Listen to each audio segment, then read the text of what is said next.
On behalf of the General Assembly, I have the honor to welcome to the United Nations His Majesty King Abdullah ibn al-Hussein, King of the Hashemite Kingdom of Jordan, and to invite His Majesty to address the Assembly.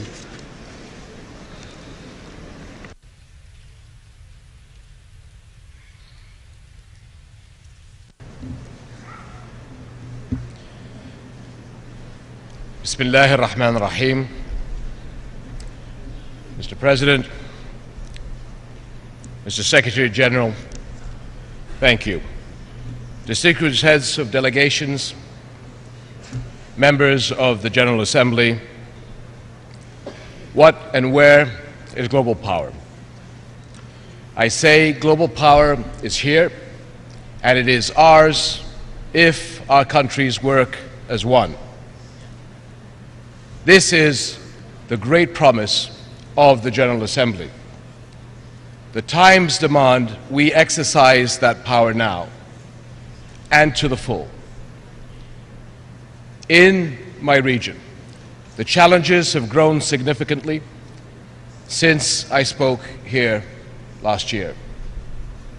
Those who say this is not our business are wrong. The security of every nation will be shaped by the fate of the Middle East. Together, we can and must undertake urgent humanitarian and security measures, create durable solutions for today's crises, and provide new opportunities for dialogue, reconciliation, prosperity, and peace. My friends, the terrorists and criminals targeting Syria, Iraq, and other countries today are extreme reflections of a great global threat. Our international community needs a collective strategy to contain and defeat these groups.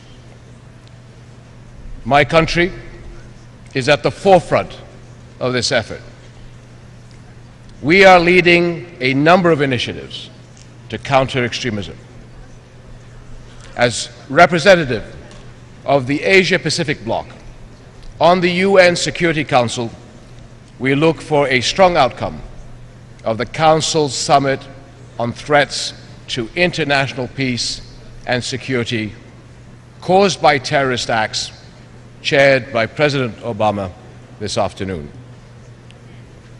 Another critical global focus must be a decisive affirmation of mutual respect within and among religions and peoples. The teachings of true Islam are clear. Sectarian conflict and strife are utterly condemned. Islam prohibits violence against Christians and other communities that make up each country. And let me say once again, Arab Christians are an integral part of my region's past, present, and future. And I call on Muslim and other leaders to work together against falsehoods and divisive actions. And Jordan is honored to have spearheaded global interfaith and intra-religious initiatives. Building on this, Jordan will introduce a draft resolution covering the general proposition that a new international offense falling under the crimes of genocide and crimes against humanity be considered on the basis of the aberrant new crimes against religious communities seen recently in Syria and in Iraq.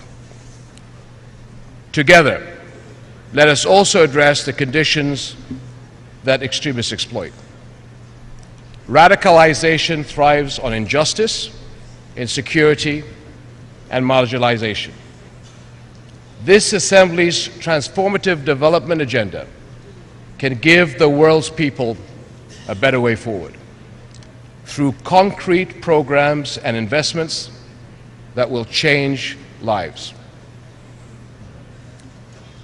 My friends, we must also work actively for consensus-driven political solutions to regional crises.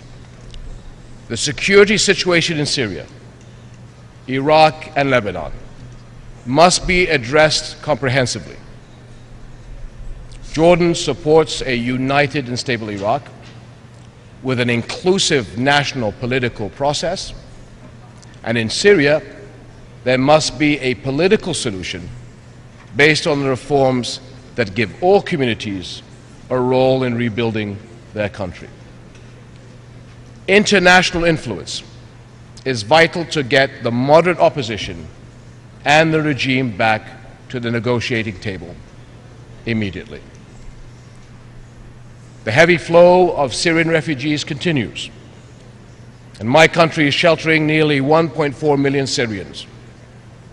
We are now the world's third largest host of refugees, and this is placing an overwhelming burden on Jordan's people, infrastructure, and already limited resources. The refugee crisis is a recognized global responsibility and demands a global solution. To date, the response has not kept pace with the real needs. There must be a concentrated effort to get humanitarian assistance flowing inside Syria and to support host countries and communities, including Jordan. My friends,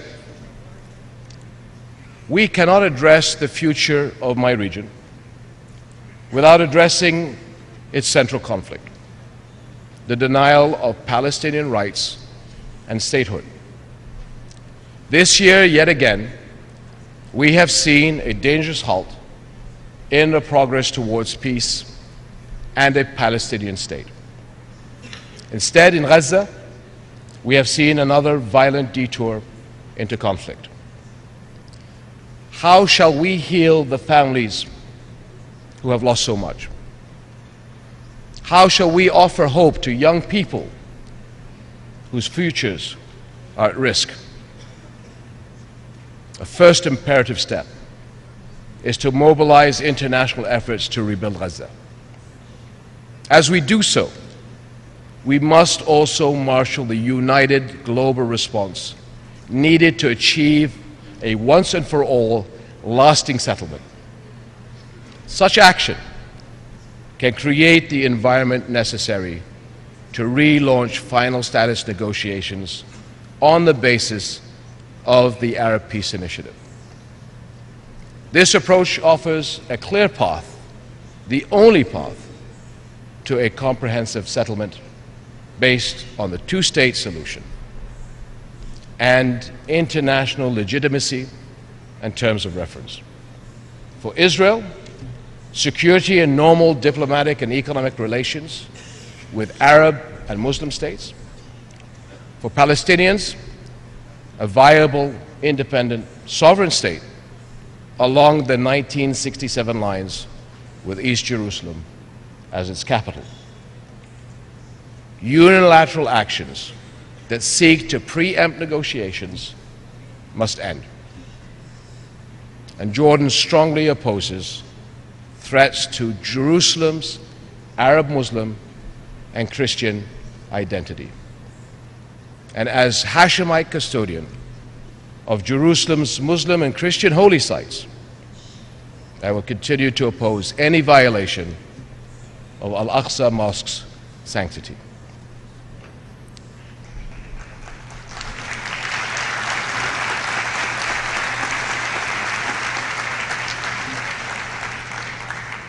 My friends, the people of Palestine seek what all humanity seeks. It is the common cause of this General Assembly: justice, dignity, opportunity, and hope. This is our global responsibility. It is in our global power, and we must make it our global reality. And Jordan stands ready to do its part. Thank you very much.